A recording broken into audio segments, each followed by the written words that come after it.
Мен Мәскәүдә 1967-72 елларда яшәдем, әдәбият институтында укыдым. Һәм Мәскәүгә килгәч, яши башлагач, минем иң беренче эшләремнең берсе андагы татарлар белән аралашу иде. Мин татар эзли башладым. Анда татарларның оешмалары бар иде. Анда атеизм йорты бар иде. Шул атеизм йортында яшәп, ул йортта булган инде татарлар җыелышалар иде һәм анда ай сайын бик матур кичәләр булар иде.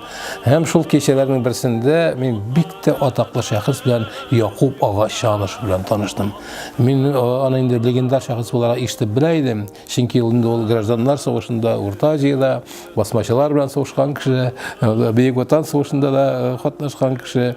Аның турында төрле фикерләр Урта Азиядә йөри билгеле, анысы инде башка мәсьәлә. Әмма ләкин нәтиҗәсендә ул тарихта үзенең урынын алган зур шәхес, генерал, татар, иң беренче татар генералларының берсе. Аның белән таныштым да инде, ул мин буй җитмәс кеше, ул гәүдәсе белән буй җитмәс кеше, ул зур гәүдәле, мәхәббәт кыяфәтле кеше иде. Шул хатык чыннан да генералларча каты итеп кычкырып сөйләшә торган кеше инде, кискен итеп сөйләшә торган, фикерен шунда ярып сала торган кеше. Һәм син миннән сорады, син кайда торасың? Мин әдәбият институтында укыйм, менә Добролюб урамында тулай торакта торам. Анда тагын татар җегетләре бармы дим? Әйтәм, бар, берничә җегет бар, башкортлар да бар анда, башка Урта Азия халыклары да бар.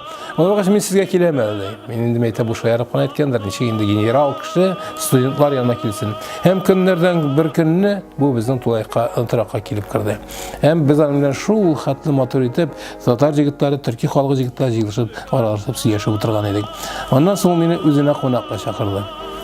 Кунакка дигәне мине барып кырдым мине, мин уйлыйм, генерал инде, ниндидер бер теге хан сарае шикелле йортта яисә фатирда яши дип уйлаганым. Килеп керсәм, гади бер фатир, ул фатирда бер нинди мебель дә юк. Менә казармадагы ничек әйбәт теге, шул казарма тарафыннан китмәгәннәр инде ул. Бер нинди дә купша әйберләр юк. Теге пружиналы кровать, табуреткалар һәм гап-гади урындыклар һәм гап-гади өстәл. Мин инде менә шул чыр кешеләрен шунда аңлый башладым. Менә ул вакыттагы чорда инде революциянең соңгы чорларда инде ул бит инде андый муллыкка, байлыкка омтылу хәтле дәрәҗәдә булмаган икән. Алар үзләре өчен түгел, халык өчен яшибез дип яшәгәннәр, ил өчен яшибез дип яшәгәннәр. Менә ул кеше минем күңелемдә нидер бер аскет булып, шундый бер тормышның теге байлыкларына, муллыкларына кызыкмый торган ниндидер бер шәхес булып күз алдымда калды. Билгеле, мин аның биографиясын бик артык яхшы беләм дип санамыйм.